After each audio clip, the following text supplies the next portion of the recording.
जय सिया राम। सबको मेरा हाथ जोड़ के प्रणाम। रानी कुशवाहा का कार्तिक माह की मैं एक एक करके कथा डाल रही हूँ, अध्याय डाल रही हूँ। कहानी भी मैंने डाली है और कथा के अध्याय भी डाल रही हूँ। 2 अध्याय हो चुके हैं, तीसरा अध्याय, जिसमें कि पहले अध्याय में पूछा था सत्यभामा ने कि मैं पिछले जन्म में कौन हूँ, कौन थी। फिर श्री कृष्ण ने उन्हें सारी कथा पिछले जन्म की बताई कि तुम कौन थी और क्या कैसे, जो भी बताया था सारा। अब हम पढ़ेंगे आगे। फिर सत्यभामा क्या पूछती हैं श्री कृष्ण जी से। तो कार्तिक माह में ये कथा सुनने से हमें मोक्ष की प्राप्ति होती है, धन धान की प्राप्ति होती है, घर में सुख शांति आती है। कार्तिक माह सब माहों में श्री कृष्ण को बहुत प्रिय है, बहुत ज्यादा। श्री कृष्ण ने बताया है दूसरे अध्याय में कि मेरे को वो 81 व्रत और कार्तिक माह बहुत ज्यादा पसंद है। तो इससे आगे अब हम सुनते हैं क्या कहानी है तीसरे अध्याय में। जय श्री राम। श्री कृष्ण भगवान के चरणों में सिर झुकाओ, श्रद्धा भाव से पूजो हरि, मनोवांछित फल पाओ। ठीक, जय सिया राम। सत्यभामा ने कहा, हे प्रभु, आप तो सभी काल में व्यापक हैं, आप तो सभी काल में व्यापक हैं और सभी काल आपके आगे एक समान हैं। फिर यह कार्तिक मास ही सभी मासों में श्रेष्ठ क्यों है, मतलब महीनों में श्रेष्ठ क्यों है। आप सब तिथियों में 81, सभी मासों में कार्तिक माह, मतलब सभी महीनों में कार्तिक महीना को ही अपना प्रिय क्यों कहते हैं, इसका क्या कारण है बताइए। भगवान श्री कृष्ण ने कहा, हे भावनी, तुमने बहुत अच्छा प्रश्न किया है। मैं तुम्हें इसका उत्तर देता हूं, ध्यानपूर्वक सुनो। आप सभी ध्यानपूर्वक सुनो। कथा सुनने से, दूसरों को सुनाने से बहुत ज्यादा फल हमें प्राप्त होता है, तो इसलिए सुनिए और दूसरों को भी सुनाइए। तो ध्यानपूर्वक सुनो। इसी प्रकार एक बार महाराज बेन के पुत्र राजा पृथु ने प्रश्न के उत्तर में देवर्षि नारद से प्रश्न किया था और जिसका उत्तर देते हुए नारद जी ने उसे कार्तिक मास की महिमा बताते हुए कहा। किसको? महाराज बेन के पुत्र पृथु को। ठीक है। तो फिर बताते हुए कहा, हे राजन, एक समय शंख नाम का एक राक्षस बहुत बलवान एवं अत्याचारी हो गया था। उसके अत्याचारों से तीनों लोकों में त्राहि त्राहि मच गई।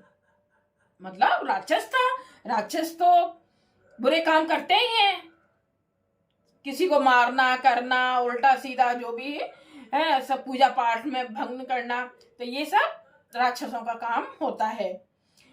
तो उसके अत्याचारों से तीनों लोकों में त्राहि त्राहि मच गई। उस शंखासुर ने स्वर्ग में निवास करने वाले देवताओं पर विजय प्राप्त कर इंद्रादि देवताओं एवं लोकपालों के अधिकारों को छीन लिया। उससे भयभीत होकर समस्त देवता अपने परिवार के सदस्यों के साथ सुमेरु पर्वत की गुफा में बहुत दिनों तक छिपे रहे उसके अत्याचारों से। तत्पश्चात वे निश्चित होकर सुमेरु पर्वत की गुफा में ही रहने लगे। उधर जब शंखासुर को इस बात का पता चला कि देवता आनंद पूर्वक सुमेरु पर्वत के गुफा में निवास कर रहे हैं, तो उसने सोचा कि ऐसा कोई दिव्य शक्ति अवश्य है जिसके प्रभाव से अधिकारहीन यह देवता अभी भी बलवान है।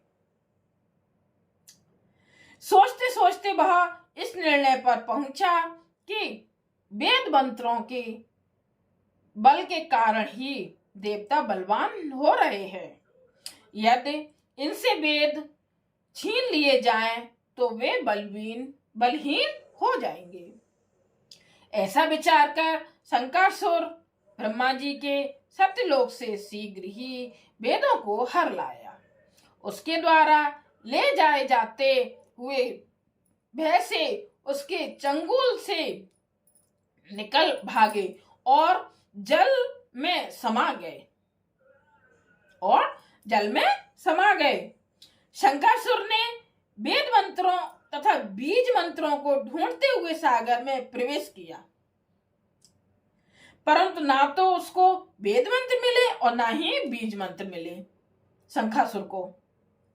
जब शंकासुर सागर से निराश होकर वापस लौटा तो उस समय ब्रह्मा जी पूजा की सामग्री लेकर सभी देवताओं के साथ भगवान विष्णु की शरण में पहुंचे और भगवान को गहरी निद्रा में जगाने के लिए गाने बजाने लगे और धूप गंध आदि से बारंबार उनकी पूजन करने लगे। धूप दीप नैवेद्य आदि अर्पित किए, नैवेद्य माने भोग अर्पित किए जाने पर भगवान की निद्रा टूटी, यानी कि वो नींद से उठ गए और वह देवताओं सहित ब्रह्मा जी को अपना पूजन करते हुए देखकर बहुत प्रसन्न हुए तथा कहने लगे। क्या कहने लगे? मैं आप लोगों के इस कीर्तन एवं मंगलाचरण से बहुत प्रसन्न हूं। आप अपना अभिष्ट वरदान मांगिए, मैं अवश्य प्रदान करूंगा। जो मनुष्य आश्विन शुक्ल की एकादशी से देवोत्थान एकादशी तक ब्रह्म मुहूर्त में उठकर मेरी पूजा करेंगे, उन्हें तुम्हारी ही भांति मेरे प्रसन्न होने के कारण सुख की प्राप्ति होगी। आप लोग जो पाद अर्घ्य आचमन और जल आदि सामग्री मेरे लिए लाए हैं, वे अनंत गुणों वाली होकर आपका कल्याण करेगी। शंकासुर द्वारा हरे गए संपूर्ण वेद जल में स्थित हैं। वे सागर पुत्र शंकासुर का वध करके उन वेदों को अभी लाए देता हूं। आज से मंत्र बीज और वेदों सहित मैं प्रतिवर्ष कार्तिक मास में जल में विश्राम किया करूंगा। इसलिए जल में विश्राम किया करूंगा। अब मैं मत्स्य का रूप धारण करके जल में जाता हूं। तुम सब देवता भी मुनीश्वरों सहित मेरे साथ जल में आओ। इस कार्तिक मास में जो श्रेष्ठ मनुष्य प्रातः काल स्नान करते हैं, वे सब यज्ञ के अभ्रत स्नान द्वारा भली भांति नहा लेते हैं। वे देवेंद्र कार्तिक मास में व्रत करने वालों को सब प्रकार से धन पुत्र पुत्री आदि देते रहना और उनकी सभी आपत्तियों से रक्षा करना। धनपति कुबेर, मेरी आज्ञा के अनुसार तुम उनके धन धान्य की वृद्धि करना, क्योंकि इस प्रकार का आचरण करने वाला मनुष्य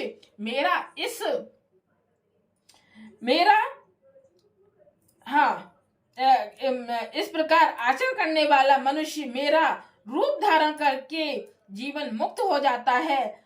जो मनुष्य जन्म से लेकर मृत्यु पर्यंत विधि पूर्वक इस उत्तम व्रत को करता है, वह आप लोगों का भी पूजनीय है।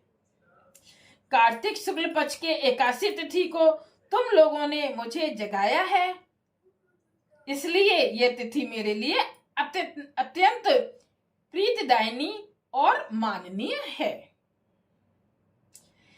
हे देवताओं, यह दोनों व्रत नियम पूर्वक करने से मनुष्य मेरा सानिध्य प्राप्त कर लेते हैं। कर लेते हैं। इन व्रतों को करने से जो फल मिलता है वह अन्य किसी व्रत से नहीं मिलता। अतः प्रत्येक मनुष्य को सुखी और निरोग रहने के लिए कार्तिक महात्म्य और एकादशी की कथा सुनते हुए उपयुक्त नियमों का पालन करना चाहिए। ये था तीसरा अध्याय। अब ये तीसरा अध्याय, चौथा अध्याय आगे फिर। जय सिया राम। जरूर कमेंट्स कीजिएगा, लाइक कीजिएगा, शेयर कीजिएगा, सब्सक्राइब कीजिएगा। जय सिया राम। आप सबको कैसी लगी कथा आप जरूर बताइएगा। जय सिया राम।